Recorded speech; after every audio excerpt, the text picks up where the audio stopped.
یہ بیان آپ کو سوچنے پر مجبور کر دے گا کہ شیطان کی اصل برائی کیا ہوتی ہے۔ امام غزالی رحمۃ اللہ تعالی علیہ فرماتے ہیں جب تو مخلص ہوتا ہے تو اللہ تیرے عمل کو قوت دے دیتا ہے۔ آپ نے ایک واقعہ لکھا ہے، ایک آدمی تھا تو اس نے دیکھا کہ اس کے شہر کے اندر ایک بہت پرانا درخت ہے، تو لوگ اس درخت کی پوجا کرنے لگ گئے۔ اس بندے کو بڑا جلال آیا، نیک آدمی تھا، اس نے کلاڑا رکھا کندھے پہ، آج میں درخت کاٹوں گا۔ چلا گیا، جب پہنچا نا درخت کاٹنے کے لیے تو اس نے، ابھی وہ چوک میں تھا کہ ایک شخص ملا اسے، اس نے کہا میں نہیں کاٹنے دوں گا۔ کہا تو کون ہے؟ میں تو کاٹوں گا۔ کہا تو نہیں نہ کرتا اس کی پوجا، دنیا کرتی ہے، تجھے کیا لگے؟ معاذ اللہ، یہ بھی وسوسہ ہے نا، تجھے کیا لگے؟ اور ذرا بحث زیادہ ہوئی تو اس نے، وہ سمجھ گیا کہ یہ شیطان ہے مجھے منع کرنے والا۔ اب اس نے کیا کیا؟ میں نہیں کاٹنے دیتا۔ کہا نہیں میں کاٹوں گا۔ بار بار دل سے خیال آتا کہ یہ شیطان لگتا ہے، لیکن وہ انسانی شکل میں تھا، بات واضح نہ ہو سکی، بحث ہو گئی، یہاں تک کہ تلخی ہوئی، تلخی آگے بڑھی تو ہاتھا پائی ہوئی۔ اس نیک آدمی نے الٹے ہاتھ سے اس شیطان کو پکڑا اور زمین پر پٹخ مارا، بچھاڑ دیا، اور کلاڑی لے کے کہنے لگا پہلے تیرا گلا کاٹوں گا پھر درخت کاٹوں گا۔ امام غزالی کہتے ہیں کہ وہ شیطان انسانی شکل میں اندر سے بولا، کہنے لگا اگر تم مجھے چھوڑ دے تو تیرا ایک فائدہ کر دیتا ہوں۔ اس نے کہا وہ کیا؟ کہنے لگا 2 دینار، روز تجھے فجر کے وقت اٹھے گا تو تیرے سرانے ملا کریں گے 2 دینار۔ درخت کاٹ کے تجھے کیا ملے گا؟ تو اس طرح کر، اس سے غریبوں کی مدد بھی کرنا، کھانا بھی، کوئی انسٹیٹیوٹ، کوئی ادارہ، کوئی جامعہ بھی بنا لینا۔ ہمیں چھیڑ کے درخت کاٹ کے، یہ بہت سارے لوگوں پہ حکومتیں ایسا کرتی ہیں، یہ مشورے دیتے ہیں مولانا آپ حکومت کے مسئلے میں نہ آئیں، آپ فنڈ لیں، آپ فلانا کام کریں، ادارہ بڑا کریں، آپ کو کیا لگے؟ اور یہ بھی ایک ترتیب ہوتی ہے۔ آپ اور بہت سارے لوگ مشورہ دیتے ہیں جی ٹھیک ہے دین کا کام زیادہ ہوگا، ادارے زیادہ بڑھیں گے، بچے زیادہ پڑھیں گے، لیکن دین کا یہ مزاج، دین کا مزاج یہ ہے کہ جو غلط بات کرے اسے روکا بھی جائے اور ٹوکا بھی جائے، اسے سمجھایا بھی جائے، یہ مزاج ہے دین۔ اس بندے کے اندر لالچ بیدار ہو گیا، اس نے کہا بات تو ٹھیک ہے، اور پھر اندر نیا وسوسہ آیا کہ درخت کاٹ دوں گا تو بندے کل کسی اور کو پوجنے لگ جائیں گے، تو پیسوں کا فائدہ، غریبوں کی مدد ہوگی، فلاں نیکی ہوگی، فلاں خیر ہوگا، فلاں ویلفیئر ایسوسیشن بن جائے گی۔ گھر جا کے واپس چلا گیا، چھوڑ دیا، درخت کاٹنے کا ارادہ ختم۔ واپس گیا نا گھر، رات کو سویا، سویرے اٹھا تو 2 دینار پڑے تھے، بڑا راضی ہوا، کچھ کھایا، کچھ کھلایا، کچھ رکھا، کچھ بانٹا۔ اگلے دن پھر اٹھا تو پھر 2 دینار پڑے تھے، کچھ کھایا، کچھ کھلایا، کچھ بانٹا، کچھ لوگوں میں تقسیم کیا۔ 5-6 دن تو پیسے آتے رہے، 7ویں دن اٹھا تو کوئی شے نہیں تھی، 8ویں دن پھر کوئی نہیں تھی، 9ویں دن پھر کوئی شے نہیں۔ اب پھر کلاڑا اٹھا لیا، میں درخت کاٹوں گا۔ پھر چوک میں گیا، پھر شیطان انسانی شکل میں، اب پھر گفتگو ہوئی، میں کاٹوں گا۔ اس نے کہا اب نہیں تو کاٹ سکتا، میں لڑوں گا۔ کہا تو اب لڑ بھی نہیں سکتا۔ اب جب گتھم گتھا ہوئے، ہاتھا پائی ہوئے، جھگڑا ہوا تو شیطان نے پکڑ کے نہ الٹے ہاتھ سے زمین پہ دے مارا، 2-3 تھپڑ اس شخص کے ہاتھ پہ دیے، کلاڑا چھین، چل دوڑ جا۔ اب وہ کہنے لگا سچ بتا تو ہے کون؟ کہنے لگا میں شیطان ہوں۔ تو کہا ابھی 1 ہفتہ پہلے میں نے تجھے بچھاڑ دیا تھا، آج تو طاقت کہاں سے لایا؟ اس نے کہا میری طاقت اتنی ہے، تیری ختم ہو گئی ہے، میرے اندر قوت اتنی ہے، تیرے اندر ختم ہو گئی۔ کہا کیوں؟ تو شیطان کہنے لگا جب تو 1 ہفتہ پہلے آیا تھا تو رضا الہی کے لیے آیا تھا، آج تو اس لیے آیا ہے، اس لیے آج تو آیا ہے کہ تجھے 2 دینار نہیں ملے۔ آج تیری جنگ دیناروں کی ہے، آج تیرا رٹا دیناروں کا امت مسلمہ کے ساتھ، اس لیے خدائی طاقتیں معاذ اللہ روٹھ گئی ہیں کہ ان کا رٹا دیناروں کا ہے، ان کا جھگڑا دیناروں کا ہے۔ صحابہ کرام علیہم رضوان کا رٹے دیناروں کے نہیں تھے، وہ دین کے ساتھ مخلص تھے، تو جس میدان میں نعرہ لگاتے تھے اللہ کی مدد ان کے شامل حال ہو جاتی۔ انہیں کہیں پسپائی نظر، میرے جیسے خطیب روزانہ تقریریں کرتے، سالوں بیت گئے، انقلاب نہیں۔ کیوں؟ اس لیے کہ رٹا جب تک ذات کا ہوتا ہے انقلاب نہیں آتا، جب ذات الہی اور رضا الہی سامنے ہوتی ہے پھر اس میں اخلاص ہوتا ہے، تو پھر اس کی تاثیر ہوتی ہے، پھر اثر بن کے جملے دلوں میں اتر ہے۔ اس لیے حضور نے فرمایا ہے کہ اللہ نہ تمہاری جیب دیکھتا ہے نہ چہرہ دیکھتا ہے، وَلَٰكِن يَنظُرُ إِلَىٰ قُلُوبِكُمْ، وہ جب دیکھتا ہے تمہارے دل دیکھتا ہے۔ اب انسان راضی بالرضا رہنے لگتا ہے نا، پھر وہ ہر روز نماز پڑھ کے تکلیف نہیں اسے ہوتی، پھر روز درود شریف پڑھ کے وہ یہ نہیں کہتا کہ چلو 2-4 چھٹیاں بھی کر دیں، پھر روزانہ تلاوت کر کے اسے کہیں دقت محسوس نہیں ہوتی، چونکہ اب وہ چاہتا ہے کہ جس حال میں میرا رب رسول مجھے رکھیں گے، جو حکم دیں گے، میں نے اس سے کوئی تنگی محسوس نہیں کرنی، میں نے اس کے مطابق چلنا۔ اور قرآن مجید نے ایک نیا انداز اختیار کیا سورہ مائدہ کے اندر، اس کی آیت نمبر 119 ہے۔ اللہ کریم نے فرمایا رضی اللہ عنہم ورضوا عنہ، صحابہ کی بات ہو رہی ہے، فرمایا وہ اللہ سے راضی ہے اور اللہ ان سے راضی ہے۔ حضرت سیدنا موسیٰ علیہ السلام نے عرض کی کوہ طور پہ جا کے، مولا میری قوم پوچھتی ہے کہ کوئی ایسا کام بتا جو ہم کریں تو ہم سے راضی ہو جائے۔ حضرت موسیٰ کی قوم کا خیال تھا کہ تہجد کا حکم آئے گا تو پڑھیں گے، صدقات کا حکم آئے گا تو دیں گے، جہاد کی بات ہوگی تو کریں گے۔ کچھ جو نیک لوگ تھے ان میں سے انہوں نے یہ پیغام دیا کہ مالک ہمیں بتائے کہ وہ کس کام پہ راضی ہوتا ہے، ہم وہ کام کریں تاکہ اللہ ہم سے راضی ہو جائے۔ حضرت موسیٰ کلیم کہتے ہیں میں نے عرض کی مولا میری قوم پوچھتی ہے کہ کون سا ایسا کام کریں کہ تو راضی ہو جائے، تو رب کریم نے ارشاد فرمایا موسیٰ کہتے میرا خیال تھا کوئی لسٹ ملے گی، لیکن مالک نے ایک جملہ کہا، ایک جملہ، اور تفسیروں کے دریا بہا دیے۔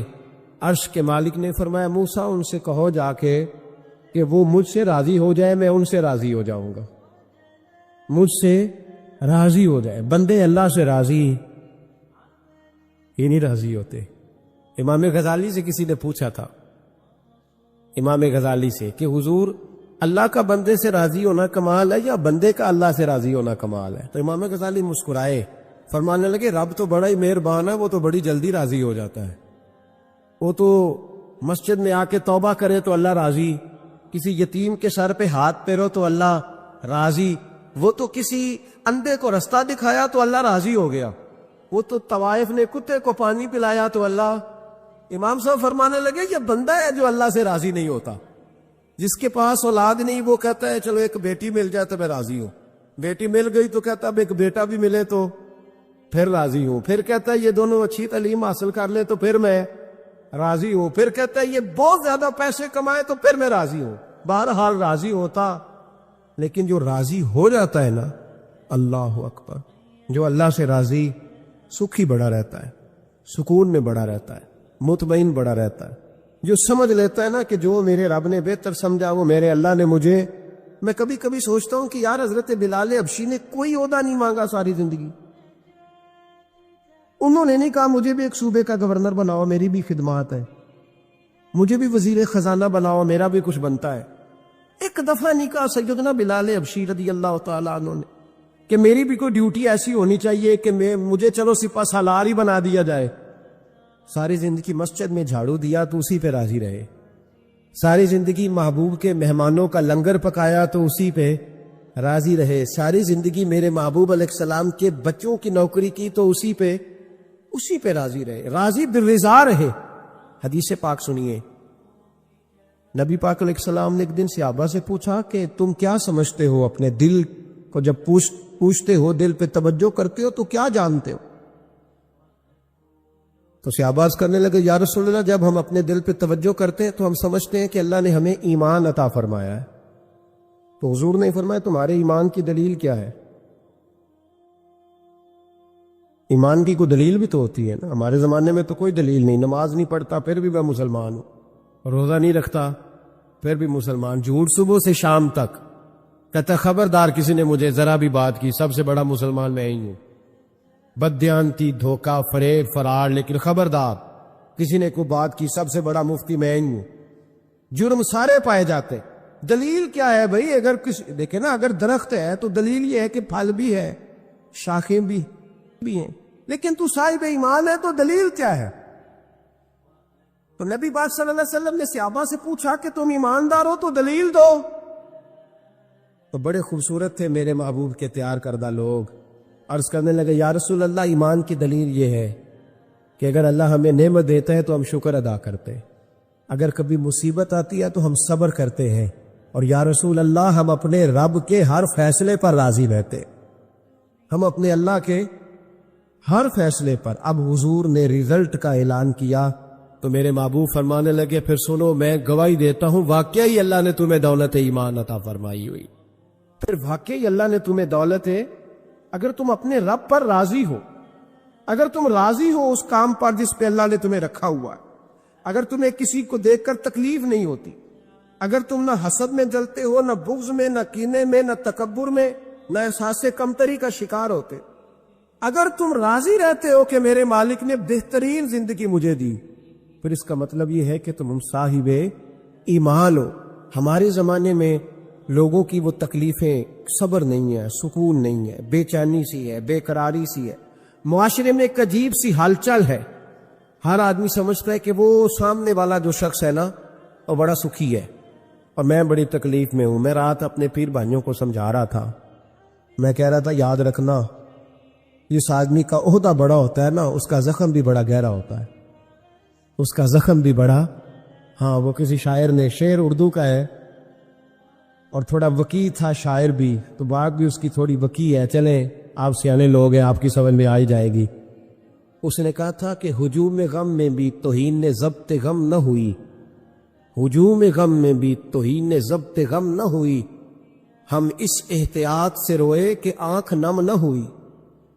لوگوں کو نہیں پتا چلا کہ ہم رو رہے، ہم نے واہ اللہ کر کے دنیا، ہم اس احتیاط سے روئے کہ ہماری آنکھ نم نہ ہوئی۔ ہم نے واہ اللہ کر کے نہیں بتایا کہ بڑی دقت میں، ہم نے اپنے آپ کو محفوظ رکھا، ضبط میں رکھا، حوصلے میں رکھا، اللہ کی رضا پہ راضی رہے، اپنے آپ کو اپنے رب کی رضا پر۔ میرے نبی پاک صلی اللہ تعالی علیہ وسلم نے فرمایا کہ قیامت کے دن میری امت کا ایک گروہ ایسا ہوگا جسے اللہ تبارک و تعالیٰ اس طرح جنت میں پہنچا دے گا جیسے کوئی بندہ اڑ کے جنت میں چلا جاتا ہے۔ وہ جب جنت میں پہنچیں گے نا تو فرشتے ان سے پوچھیں گے تم نے حساب دیا؟ کہیں گے ہمیں تو پتہ ہی نہیں حساب کیا ہے۔ پل سے رات سے گزرے، کہیں گے خبر ہی نہیں پل سے رات کہاں ہے، تو یہاں کیسے آ گئے؟ کہیں گے اللہ کے فضل سے، اللہ کے فضل سے۔ تو کہا بتاؤ تو صحیح تمہاری نیکی کیا تھی؟ تو کہیں گے دو باتیں تھیں، ایک تو ہم اللہ کے حلال کو حلال جانتے تھے، رب کے حرام کو حرام جانتے تھے، اور دوسرا یہ تھا کہ ہم اللہ کے ہر فیصلے پہ راضی رہتے تھے، اللہ کے ہر فیصلے پہ۔ تو جو رب کریم کی رضا پہ راضی رہے پھر اسے کسی حساب کتاب کا سامنا نہیں کرنا پڑے گا، پھر اسے پل سے رات کی دشوار گزار گھاٹیوں کا سامنا نہیں کرنا پڑے گا۔ شرط یہ ہے کہ وہ اللہ کی رضا پہ راضی رہے، وہ اللہ کے فیصلے کو بصیر و چشم مانے، وہ عاجزی اور انکساری کے ساتھ گردن جھکا دے، اپنے مالک کے فیصلوں پر جھکا دے۔ اللہ نے حضرت ابراہیم کو اولاد نہیں دی، پھر زمانے کے بعد دی، پھر دینے کے بعد کہا کہ جاؤ وادی غیر ذی زر ان میں چھوڑ کے آؤ۔ سخت گرمیاں ہو جائے تو لوگ بچوں کو سکول نہیں بھیجتے، چھٹیوں کا اعلان ہو جاتا ہے، لیکن حضرت ابراہیم چھوڑ آئے بچہ، اور بچہ ایک تو بچہ اللہ تعالیٰ روٹین میں دیتا ہے تو اس کی قدر و منزلت اور ہوتی ہے، اور ایک بندہ بڑی دعاؤں التجاؤں خواہشات کے بعد لیتا ہے اس کی قدر و منزلت۔ وہ بچہ جو بڑی دعاؤں کے بعد لیا، کہا چھوڑ آؤ، کوئی کھانا نہیں، پانی نہیں، دانا نہیں، حضرت ابراہیم چھوڑ آئے۔ 13 سال اکٹھے رہنے کی اجازت نہ ملی، اور جب اجازت ملی تو کہا اب چھری اٹھاؤ اور بیٹے کی گردن پہ چلا دو۔ آپ اس کو آسان کام سمجھتے ہیں؟ اتنی تسلیم و رضا، ہر فیصلے پہ راضی ہونا، ہر فیصلے پہ۔ یہاں ہمارا حال یہ ہے کہ 2 منٹ کے لیے تکلیف آتی ہے تو لوگ واہ ویلا کرتے، شور مچاتے، کفر بولتے۔ ہر آدمی آپ اس کو ٹٹول کے دیکھے تو کہتا ہے سب سے تکلیف میں ہی ہوں۔ کس سولی پہ لٹکے ہوئے ہم؟ آخر کون سا معاشرے کا ایسا دکھ ہے جو صرف ہمارے پاس ہی آ گیا؟ ہر آدمی کہتا ہے مجھے نہ چھیڑنا، سب سے زیادہ غمگین میں ہی ہوں۔ بھائی بتا تو صحیح نا کہ آخر کون سی ایسی چیز ہے جو مالک نے تجھے عطا نہیں فرمائی؟ لیکن ہماری آزمائشیں ہیں، ہمارے جملے ہیں، ہماری گفتگو ہے کہ ان سے شکوہ چھلکتا، ان سے شکایتیں ٹوٹ ٹوٹ کے نیچے گرتی ہیں۔ ہم یہ سوچتے ہی نہیں کہ ہمیں نہیں پتا ہمارے حق میں بہتر کیا ہے، ہمارے رب کو پتا ہے کہ ہمارے حق میں بہتر کیا ہے۔ اس لیے لوگ شکایت نہیں کرتے تھے، آج ہر بات پر شکایت ہے، ہر بات پر لوگ شکوہ کرتے ہیں، اور ہر بات پر لوگ اللہ تبارک و تعالیٰ کی بارگاہ ناز کے نافرمان بنتے ہیں۔ اور پھر سوال کیا، یا اللہ تو راضی ہو جا، یا اللہ تو۔ اور اللہ کیا فرماتے ہیں موسیٰ اپنی قوم سے کہو یہ مجھ سے راضی ہو جائے میں بھی ان سے راضی ہو جاؤں گا۔ حضرت رابعہ بصری رحمۃ اللہ تعالی علیہ نا طبقہ صوفیاء میں ایک بڑی منفرد حیثیت رکھتی ہیں، علیحدہ ایک مقام ہے، اور ان کی زندگی بتاتی ہے کہ اللہ کی معرفت اور رب تبارک و تعالیٰ کا قرب صرف مرد کے لیے خاص نہیں، اگر عورت بھی توجہ کرے تو اللہ اسے بھی خزانے کھول کے عطا فرماتا ہے، اسے بھی اللہ خزانے کھول۔ حضرت رابعہ بصری اکثر نہ اولیاء اللہ کی مجالس میں جا کے بیٹھتی تھی، بیٹھتی پردے کے اندر تھی لیکن بیٹھا کرتی تھی۔ جو لوگ اس رستے کے مسافر ہوتے ہیں وہ بات کو سمجھتے ہیں کہ یہ گہرا معاملہ ہوتا ہے، کسی جگہ سے کوئی ایسی چیز ملتی ہے جس کو فوری طور پر طبیعت اور نفس قبول نہیں کرتا، لیکن جو صوفیاء ہوتے ہیں نا، سالکین طریقت، معرفت کے رستے کے مسافر، وہ چونکہ مسافر ہوتے ہیں تو انہیں جو بندہ بھی منزل کا رستہ بتاتا ہے وہ اس کی بات غور سے سنتے ہیں، اعتراضات نہیں کرتے، شکوے نہیں کرتے، بن کے نہیں بیٹھ جاتے۔ ہمارے زمانے میں مسافر نہیں ہیں طریقت کے، ہمارے زمانے میں یہاں مرید کامل ہیں یا پھر پیر ہیں جو مطلق العنان ہے، جن کے سامنے جو سوال ہی نہیں پیدا ہوتا کسی اور کی بھی سنے، ممکن نہیں۔ حضرت رابعہ بصری بیٹھی تھی، حضرت سفیان ثوری بہت بڑا نام ہے، یہ وہ شخصیت ہے کہ جب جایا کرتے تھے تو اولیاء اللہ کھڑے ہو کے ان کا استقبال کرتے، بغداد میں اتنا بڑا درجہ تھا ان کا۔ حضرت جعفر بن سلیمان بھی بیٹھے تھے، سفیان ثوری بھی بیٹھے تھے۔ تو حضرت سفیان ثوری دعا مانگنے لگے، جناب رابعہ بصری پردے کے اندر بیٹھی ہوئی تھی، دعا مانگنے لگے، اے اللہ مجھ سے راضی ہو جا، اے اللہ مجھ سے راضی ہو جا، اے اللہ مجھ سے۔ دیر تک دعا مانگتے رہے تو بی بی صاحبہ، مائی صاحبہ اندر سے بول پڑی ناراض ہو کے، کہنے لگی بس کر سفیان،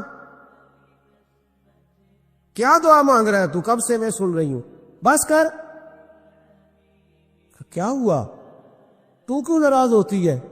فرمانے لگی سفیان تو نے ایک بار بھی کہا، میں نے برداشت کیا، دوسری بار بھی کہا، بتائیے دعا ٹھیک ہے کہ نہیں ان کی؟ اے اللہ تو مجھ سے راضی ہو جا۔ اس دعا پہ ناراض ہوگی مائی صاحبہ، کہنے لگی تو نے ایک بار بھی مانگی تو میں چپ رہی، دوسری بار بھی مانگی تو اب تو چپ ہی نہیں کر رہا، بس کر۔ تو حضرت سفیان کہنے لگے چل میری اصلاح کر دے۔ تو مائی صاحبہ کہنے لگی تو یہ تو کہہ رہا ہے یا اللہ راضی ہو جا، یا اللہ راضی ہو جا، پہلے تو بتا تو اللہ سے راضی ہے؟ پہلے اپنے نفس پر نظر ڈالنا، تو راضی ہے؟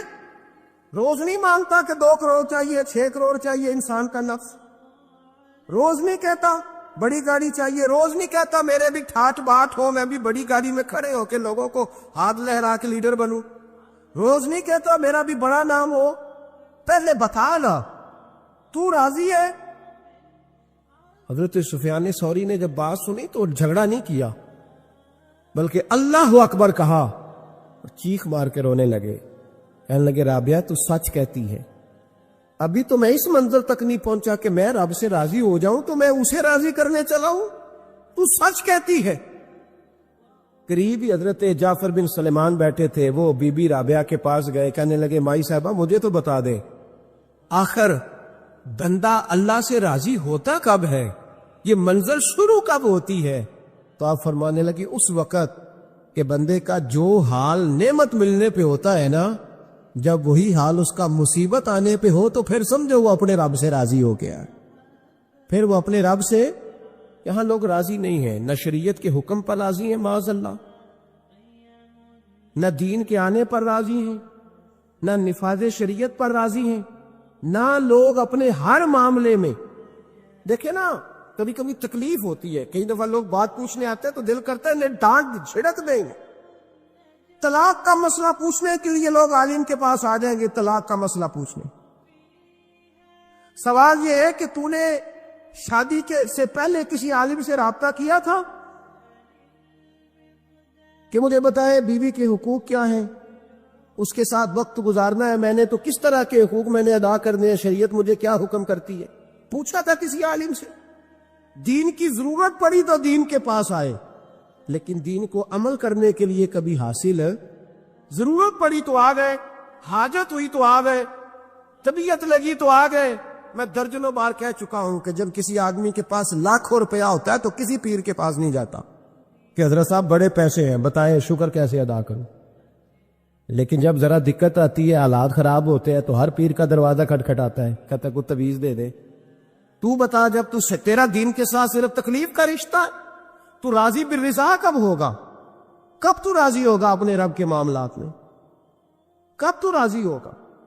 کئی دفعہ طبیعت میں تکلیف ہوتی، وہ حضرت صاحب حالات بڑے خراب ہوئے، پہلے آپ نے تعویذ دیا تھا تو صحیح ہو گیا، اب پھر خراب ہے، میں دوبارہ آ گیا، تو دل کرتا ہے ان سے کہنے سے کہ یار ہمارے ساتھ تمہارا رشتہ خراب حالاتوں کا ہی ہے، کبھی صحیح حالاتوں میں بھی آؤ نا، بڑے خوش حالات میں بھی آؤ کہ اب حالات بڑے اچھے ہیں، ہم حاضر ہیں، کوئی حکم کرے۔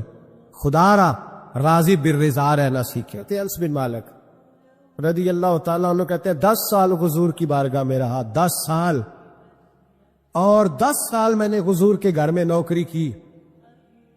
کہتے ہیں نبی پاک نے کبھی مجھے اف تک نہیں کہا۔ ہمارا اپنا بچہ جو ہوتا ہے نا بیٹا، اور 10 دنوں میں شاید سینکڑوں دفعہ سن لے یہ کیا کیا ہے وہ کیا، کہتے 10 سال حضور نے مجھے، کہتے میں نے ایک دن بڑا نقصان کر دیا، کوئی بڑی چیز مجھ سے ٹوٹ گئی، بڑا نقصان ہو گیا۔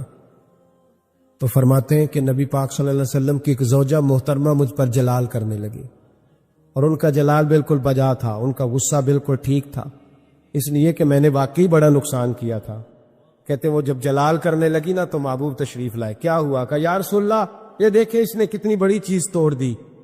تو کہتے ہیں اب میرا خیال تھا کہ یہاں سے بھی مجھے ڈانٹ پڑنی ہے اور پڑنی چاہیے بھی، اس لیے کہ میں نے آج بڑا نقصان کیا ہے۔ لیکن کہتے ہیں محبوب میرے قریب آئے اور میرے کندھے پہ ہاتھ رکھا، زوجہ جلال میں تھی، تو محبوب نے کیا خوبصورت جملہ کہا، ساری سوچ ہی بدلتی۔ فرمانے لگے اس کو نہ ڈانٹ، اس چیز کا ٹوٹنا میرے رب کی رضا تھی تو چیز ٹوٹ گئی ہے، یہ میرے رب کی رضا تھی تو یہ چیز اب یہ غریب ہے، اس کا دل نہ توڑ، وہ ٹوٹ گیا، وہ جو ہونا تھا سو ہو گیا، اب چھوڑ، یہ میرے اللہ کی اس چیز کا اتنی دیر رہنا ہی ہمارے حق میں بہتر تھا، تو ٹوٹ گئی تو ختم۔ کہتے بڑا جلال تھا محبوب کی زوجہ کو، لیکن انہوں نے جب بات سنی تو پھر مصطفیٰ کریم کا گھرانہ، پھر حضور کی ازواج پاک، مومنوں کی مائیں، کہتے ہیں اسی وقت وہ بیٹھیں اور انہوں نے میری طرف بڑی شفقت کی نظروں سے دیکھا، اور ان کے غصے کو میں نے پیار میں بدلتے دیکھا۔ بھائی یاد رکھو اللہ کی رضا، پھر اس وقت 2-4 لاکھ کے لیے لوگوں کو ہارٹ اٹیک نہیں ہوتا، پھر 20-25 ہزار کے لیے بلڈ پریشر اپ ڈاؤن نہیں ہوتا جب بندہ اللہ کی رضا پہ راضی رہنے لگتا، پھر چھوٹی چھوٹی باتیں اس کے لیے سہانے روح نہیں بنتی، پھر ذرا ذرا سی بات اسے تکلیف نہیں دیتی، جب وہ اللہ تعالیٰ کی رضا پر راضی ہونے کا عادی ہو جاتا ہے تو پھر یہ چیزیں اس کے لیے باعث آزمائش۔ بنی اسرائیل میں ایک شخص تھا، امام غزالی رحمۃ اللہ علیہ فرماتے ہیں اس کا دل چاہا کہ پتہ تو کروں جنت میں میرا پڑوسی کون ہوگا۔ اس کو خواب میں بتایا گیا کہ فلاں بن فلاں تیرا جنت میں پڑوسی ہے۔ اب یہ بڑا عابد تھا، زاہد تھا، عبادت گزار تھا، پرہیزگار، بڑا نیک تھا، بڑا پرہیزگار۔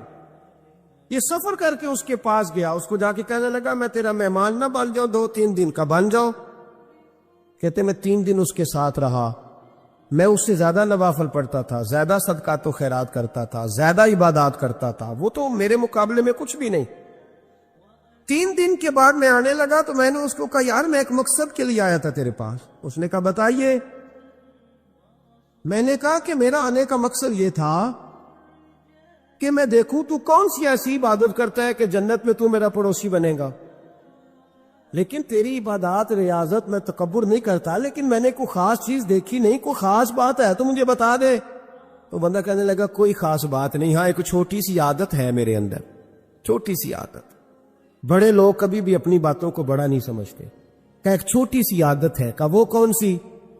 تو وہ کہنے لگا اگر شدید گرمی ہونا تو میں نے اپنے رب سے کبھی سردی نہیں مانگی، اور کبھی برف جمی ہونا گلیوں میں تو میں نے اپنے رب سے کبھی گرمی نہیں مانگی۔ میں سمجھتا ہوں میرا رب مجھے دیتا ہی وہ ہے جو میرے حق میں بڑا بہتر ہوتا ہے۔ یہ ایک میری چھوٹی سی عادت ہے کہ کڑاکے کی دھوپ میں میں نے کبھی مالک سے سائے کا سوال نہیں کیا، اور اگر تیز بارش ہو رہی ہو تو میں نے کبھی یہ نہیں کہا کہ بارش نہیں ہونی چاہیے تھی، کیا بلے گا فلاں چیز کا۔ میں سمجھتا ہوں جو بہتر تھا اللہ نے وہی دے دیا ہے، تو میں مطمئن رہتا ہوں۔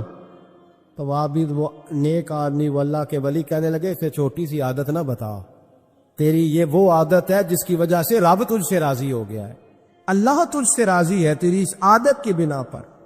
جب ہمارے مزاج میں یہ چیزیں آ جائیں گی نا کہ جو میرے حق میں بہتر تھا مالک نے مجھے وہ دے دیا ہے، پھر ہم ہر جگہ بیٹھنے کی تمنا نہیں کریں گے، پھر سامنے والے سے ہم حسد نہیں کریں گے، پھر ہم یہ نہیں چاہیں گے کہ اللہ کرے وہ مر جائے اور اس کی ہر چیز مجھے مل جائے، پھر ہمارا مزاج، پھر ہماری طبیعت یہ نہیں رہے، اللہ کی رضا پہ راضی رہے، مالک کے فیصلوں میں اپنے دل میں کوئی بوجھ محسوس نہ کریں، اپنی زندگی اللہ کے فیصلوں، دیکھیں نا، جو ماں باپ اللہ نے بڑے اچھے سمجھے وہ ہمارے لیے پسند کیے، وہ اللہ نے ہمارے لیے، جو اس نے ہمارے حق میں بڑے، جو بہن بھائی، اللہ کرے آپ کو سمجھ آئے، جو بہن بھائی اس نے ہمارے حق میں بڑے اچھے سمجھے وہی بہن بھائی اس نے ہمیں عطا کیے، جس بیوی کو اس نے ہمارے گھر کے گلشن میں بہتر سمجھا اس کو لا کے اس نے ہمارے آنگن میں بٹھایا، اور جو اولاد اس نے ہمارے لیے باعث افتخار سمجھی وہ اولاد اس نے ہمیں عطا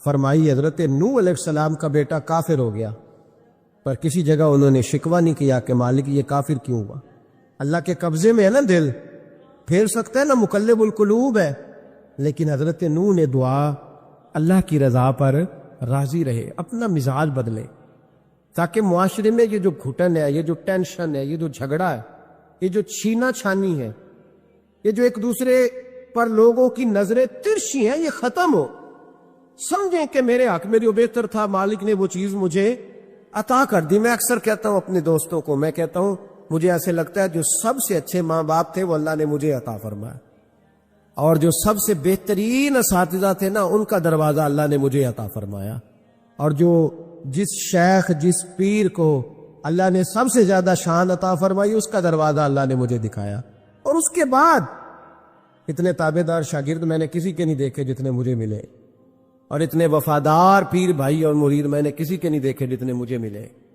میں اس بات پر، اور میں بات اس لیے نہیں کر رہا، میں آپ کو دل کی گہرائی سے بات بتا رہا ہوں کہ یہ عنوان زندگی ہے، یہ روح زندگی ہے۔ میں کبھی کبھی بڑے ناز کے ساتھ سجدہ شکر ادا کرتا ہوں کہ ایک بہت بڑا خوش نصیب شخص ہوں۔ اب یہ بات صرف سوچنے کی ہے، 100 لوگوں میں سے اگر ان 2 پہ ہی بندہ غور کرے جو نافرمان ہے تو پھر زندگی آگے چل سکتی؟ تو 98 پر غور کیوں نہیں کرتا؟ تو 98 پر غور کیوں نہیں کرتا؟ اگر کسی شخص کے ساتھ تیرے 20 سال گزرے اور تو صرف اس ایک دن کو یاد رکھے جس دن میں اس نے تکلیف دی تھی تو پھر یہ تیری زیادتی ہے۔ تو باقی ان دنوں کو کیوں نہیں یاد رکھتا جن دنوں میں اس کے تیرے ساتھ محبت والا معاملہ فرمایا، خدمت والا، راضی دل رضا کا مزاج بنائے۔ یہ مسلمان کے ایمان کا حسن ہے، یہ مسلمان کے کردار کا کمال ہے، یہ مسلمان کی سوچ کا بلند معیار ہے، یہ مسلمان کا اعلیٰ مقام ہے۔ حضرت عبداللہ ابن عمر کا بیٹا بیمار ہو گیا، بڑے پیارے ہوتے ہیں نا بیٹے، آپ بڑے پریشان تھے، شدید پریشان۔ صحابہ کہتے ہیں ہم نے آپ کو بڑی تکلیف میں دیکھا، کبھی اس حکیم کے پاس، کبھی اس حکیم کے پاس، کبھی اس جگہ، کبھی اس جگہ۔ کچھ دنوں کے بعد بیٹا انتقال کر گیا، لیکن کہتے ہیں جب ہم تعزیت کے لیے گئے تو ہم نے ان کے چہرے پر بہت ساری سکون کو، بہت ساری راحت کو دیکھا۔ بیٹا انتقال کر گیا، جب وہ بیمار تھا تو پریشان تھے، اب جب انتقال کر گیا تو سکون میں۔ تو کہتے ہم نے ان سے سوال کیا کہ حضور اس وقت آپ پریشان تھے، انتقال کے بعد تو لوگ زیادہ پریشان ہوتے ہیں، اب آپ سکون میں ہیں۔ تو آپ فرمانے لگے جب تک میری ڈیوٹی تھی میں پریشان تھا، خدمت کر رہا تھا، نوکری کر رہا تھا، اب میں اسے اس کے پاس چھوڑ آیا ہوں جو مجھ سے بہت زیادہ اس کا خیال رکھنے والا ہے، جو مجھ سے کئی ہزار گنا بڑھ کے اس پر توجہ کرنے والا ہے۔ اب مجھے پریشانی، اب میرا قریب مجھ سے کہیں بڑھ کر اس کا خیال رکھے گا، اسے سکون دے گا، اسے راحت دے گا، اور میں اپنے رب کے فیصلے پر بڑا راضی ہوں۔ اس نے جو بہتر سمجھا اس نے میرے حق میں وہ فیصلہ۔ حضرت ابن وقاص رضی اللہ تعالیٰ عنہ بڑے مستجاب الدعوات بزرگ تھے، مستجاب الدعوات۔ حضرت عبداللہ بن صائب رضی اللہ تعالیٰ عنہ فرماتے میں حج کرنے گیا تو میں طواف وداع کرنے گیا، حج کا آخری رکن ہوتا ہے، پس آتا ہے نا آفاقی حاجی تو طواف وداع کرتا۔ کہتے جب میں طواف وداع کرنے گیا تو طواف وداع کے موقع پر میں نے دیکھا کہ جتنا رش حجر اسود کے پاس ہے اتنا ہی حضرت ابن وقاص کے پاس بھی ہے۔ شاید سمجھ نہیں آئی آپ کو میری بات۔ حجر اسود کے پاس بہت بڑا رش ہوتا ہے، ہر آدمی کی خواہش ہوتی ہے بوسہ لینے کی، تو جتنے لوگ وہاں کھڑے تھے اتنے ہی لوگ حضرت سیدنا ابن وقاص رضی اللہ تعالیٰ عنہ کے پاس بھی کھڑے تھے. تو کہتے مجھے تعجب ہوا. عبداللہ بن صائب کہتے میں بھی ان کے پاس جا کے بیٹھ گیا تو میں نے دیکھا کہ وہ نابینا ہے, آنکھوں سے نظر نہیں آتا. لوگ ان کے پاس دعائیں کرانے آ رہے ہیں اور فرماتے میں نے عجیب حال دیکھا, بیمار ترین شخص ان کے سامنے آ کے بیٹھا, حضور میرے لیے دعا کر دے. تو فرماتے انہوں نے دعا کے لیے ہاتھ اٹھایا تو وہیں اسی وقت میں نے دیکھا اللہ نے اس بندے کو شفا فرمایا. میں نے دیکھا مقروض دعا کرا رہے ہیں, بیمار, بے اولاد, جو بھی دعا ان سے کراتا اللہ اس کی حاجت کو پورا فرما دیتا. حضرت عبداللہ بن صائب کہتے ہیں میں شام تک بیٹھا رہا, ہر نماز کے بعد رش ہوتا, میں دیکھتا رہا. فرماتے ہیں شام ہو گئی, لوگ دعائیں کرا کے چلے گئے. جب مغرب کا وقت ہوا تو نابینا تھے, پھر بھی مجھ سے کہنے لگے عبداللہ ساری دنیا نے دعائیں کرائی ہیں, تو نے نہیں کرانی؟ تو صبح سے بیٹھا ہے بس دیکھے ہی جا رہا ہے, تو نے نہیں کوئی دعا کرانی؟ تو کہتے ہیں میں نے کہا حضور میں نے دعا نہیں کرانی, ایک سوال پوچھنا ہے.